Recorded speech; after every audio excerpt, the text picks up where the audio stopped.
It was a battle.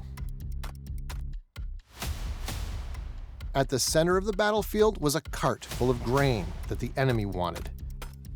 The peasants were fighting to protect it, using their farm tools as weapons.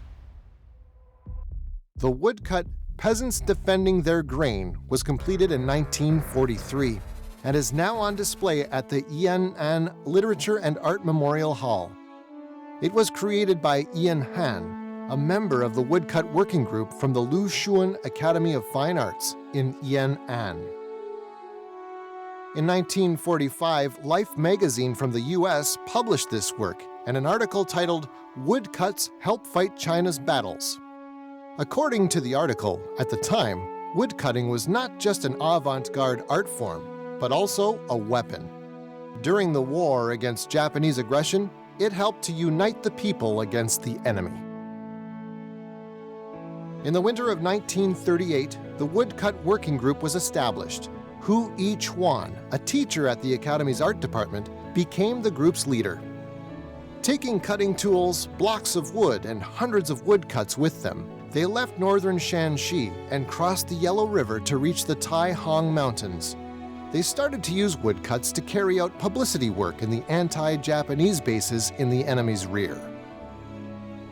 The new style of woodcutting had come from abroad and kept the expressive techniques seen in European woodcuts. However, this style was not accepted by the soldiers and civilians in the base areas.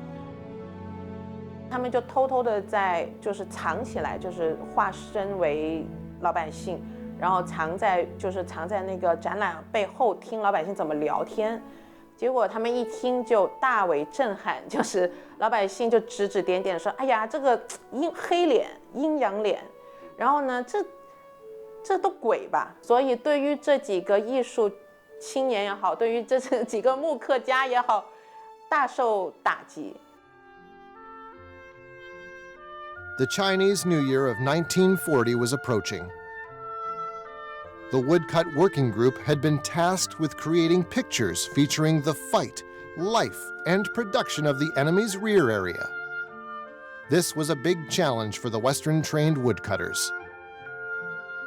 They then learnt cutting techniques from folk cutters and procured paint and paper from enemy-occupied areas.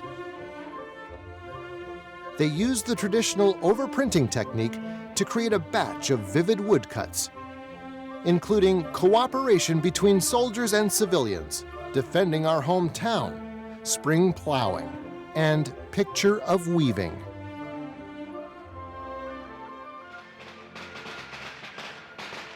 The 23rd day of the 12th lunar month is the Xiao Nian, or the Minor New Year in northern China. That day, members of the group took the printed New Year pictures to a fair and tried to sell them. To their surprise, thousands of pictures were sold out.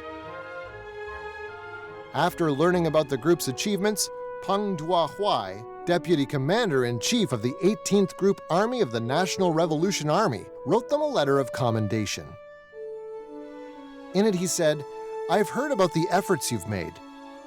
Now I've seen your works, which prove that what I've heard is true. It's safe to say that your bold attempt has achieved initial success. I sincerely hope you can make further progress, and I wish you success." Later, the party transferred more art workers to the Woodcut Working Group, launched training programs, and set up woodcutting factories. Political posters, color pictorials, and picture storybooks were rolled out. The Woodcut Working Group used down-to-earth and inspiring works to spread the ideology and policies of the party, and to boost the morale of the soldiers and the people. They had carved out a new path for China's woodcut art.